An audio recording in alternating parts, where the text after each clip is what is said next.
This is head coach of the LA Lakers, Luke Walton. You're listening to the Popcorn Machine on Lakers.com.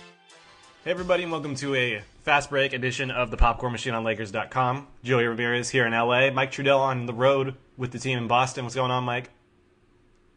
Joey, how are you? I'm ready for what is always a fun game here in Boston. The Lakers, the Celtics. The Lakers have played the Celtics well here, even when not having the most talented or veteran rosters of the last couple of years. So it should be a fun one tonight, man. Yeah, and definitely not a veteran roster this year.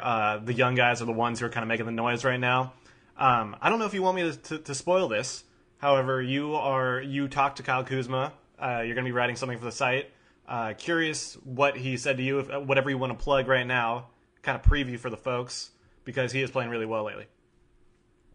Well, yeah, so basically I just sat down with Kuzma for a good 35, 40 minutes and just went through his story from starting in Flint all the way up to where he is now. And, it's going to be mostly in Kuzma's words, so kind of a Q&A style, but what drove him, what were the reasons that he turned to basketball, the difficulties of how things were in Flint, the way that he progressed through his basketball, which started in just growing up playing on the street, through playing at schools in Flint, and then eventually the prep school that he went to in Philadelphia, and moving on to Utah, and eventually where he is now. It's been a real pretty steady and gradual progression for Kuzma, to the point where you'd be hard-pressed, even in this great rookie class, to give me 4 players that are playing better than him right now. And that's just been exciting for the Lakers, and it changes a lot of what the future holds in terms of having somebody of that value at such a low cost as a late first-round pick, and to have that cost controlled for a couple of years makes it a very valuable asset. And that's really what the whole thing goes through, is sort of how he got there and why.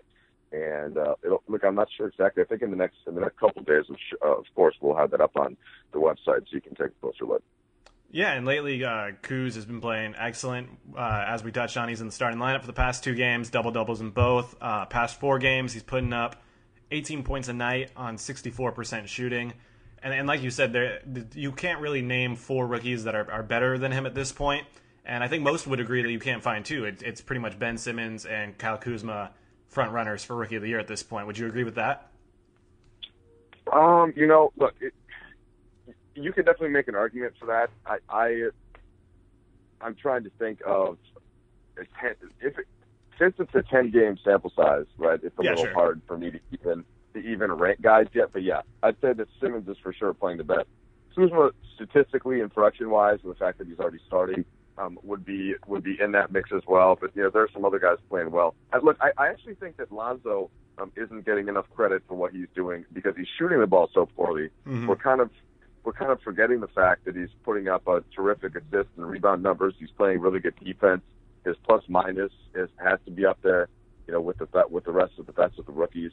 So you have Donovan Mitchell. There's some other players certainly playing well in that rookie class. But yeah, Kuzma is absolutely 100% right in the middle of the mix, and that's he's the only one that's leaping up, whatever it is, 25 draft slots to be considered in that top mix, and that's really good news for the Lakers. Yeah, for sure. He's also the only one who the Lakers have sent a jersey to Richard Sherman of. I don't know if that's considered in the voting minds of voters, but Richard putting out his Kuzma jersey on Twitter last night. Mike, when I talked to Kuzma, he mentioned that he is a big Monopoly guy. He likes to play Monopoly. He has a tattoo of the Monopoly guy on his shoulder, I think. What are your thoughts on Monopoly? Because I tried to tell him that it's a frustrating game, but he wouldn't have any of it. No, I need you to explain further. Why would you say it's a frustrating game? I love Monopoly. Really? Okay. I'm excellent at it. I have the app on my iPad and my phone. It's one of the few games that I will actually play on my phone and my iPad. Now, do you play people? What's that? Do you play people on the iPad? Like, is it like a internet connected game? I typically just play the computer. Okay. I'm not trying to wait for somebody else to move. I don't have that kind of time.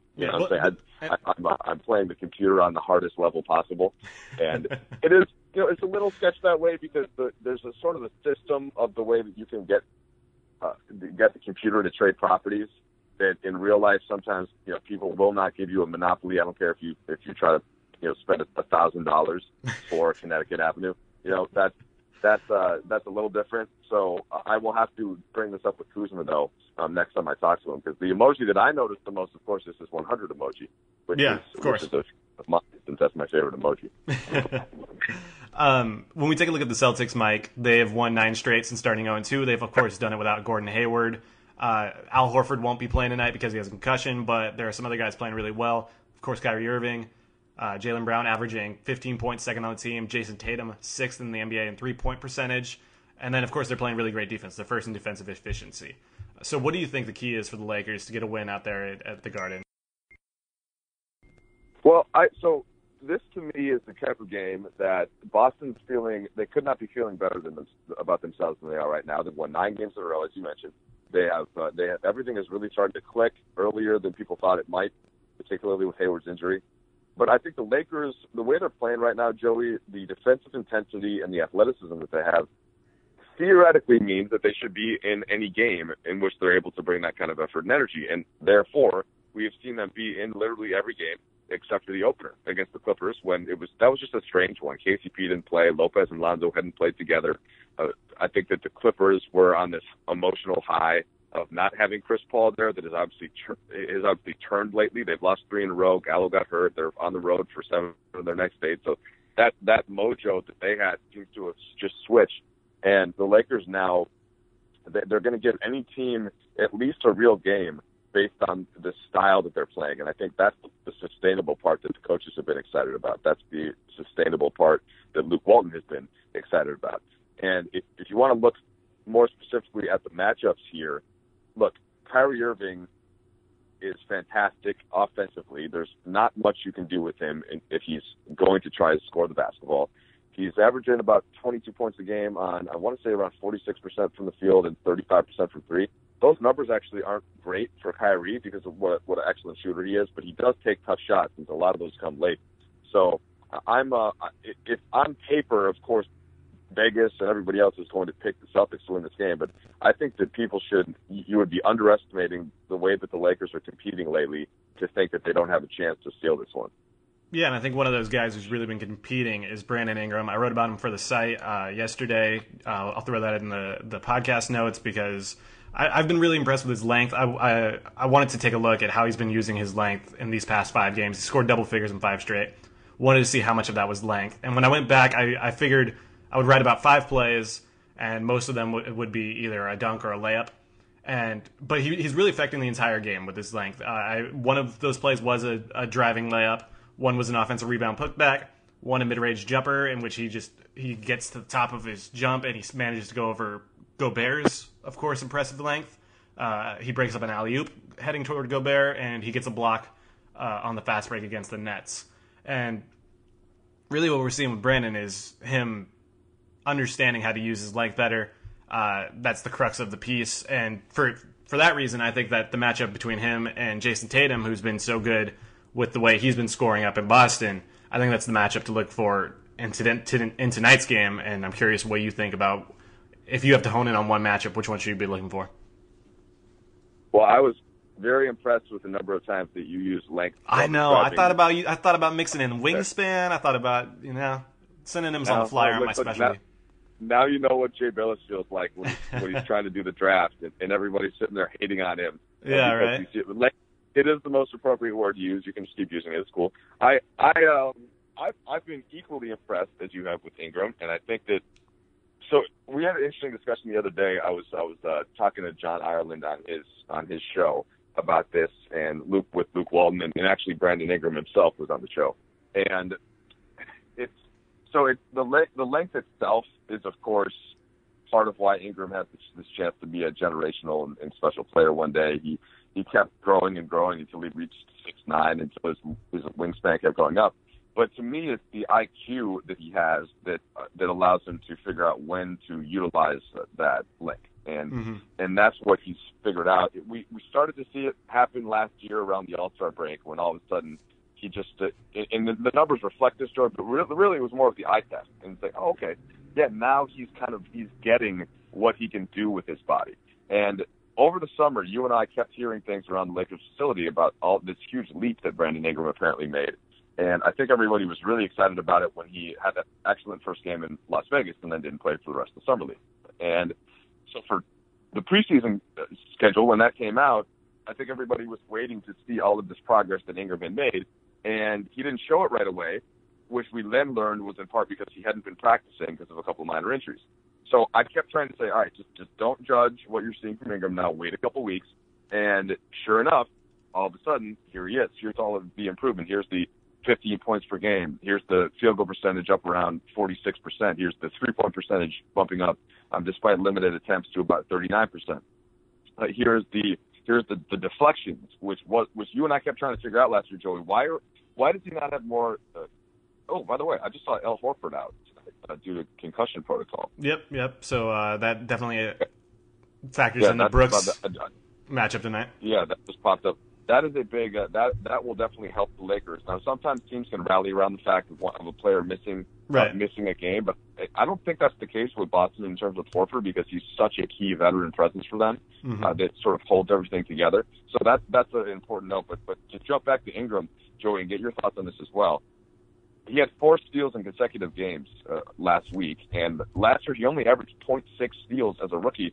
And I don't think that's because I think the reason was he just was so concerned about where to be that he wasn't yet taking that next step and, looking into passing lanes, looking to trap, looking to help and dig down.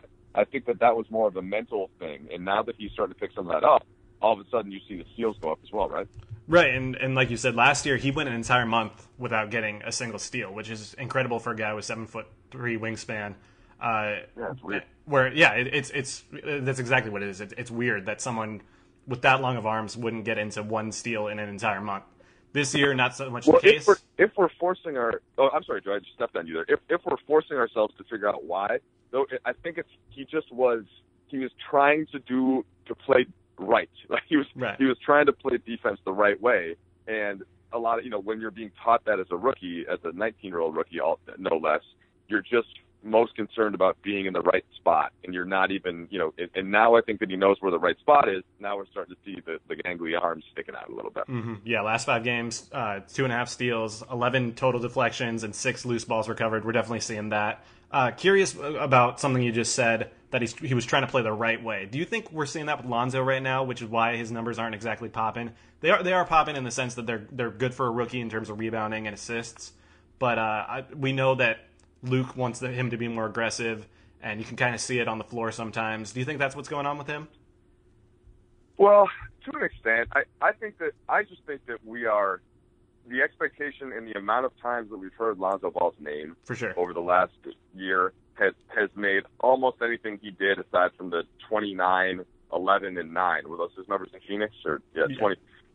Aside from that, anything we're always going to be left wanting more unfairly from Lonzo. I think Lonzo's been good for the most part, other than the Portland game when he was obviously too passive and he acknowledged that himself. I think that his shot's going to come around. I'm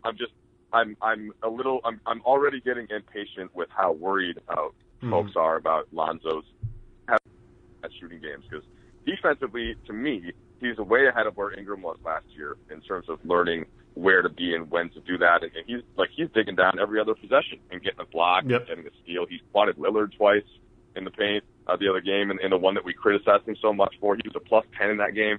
So I might sound like I'm irrationally high on Lonzo, but I have not been surprised that his shot has struggled to an extent at this point, and I just don't know why that seems to be such a surprise factor for people when some of that was just clearly going to happen with him.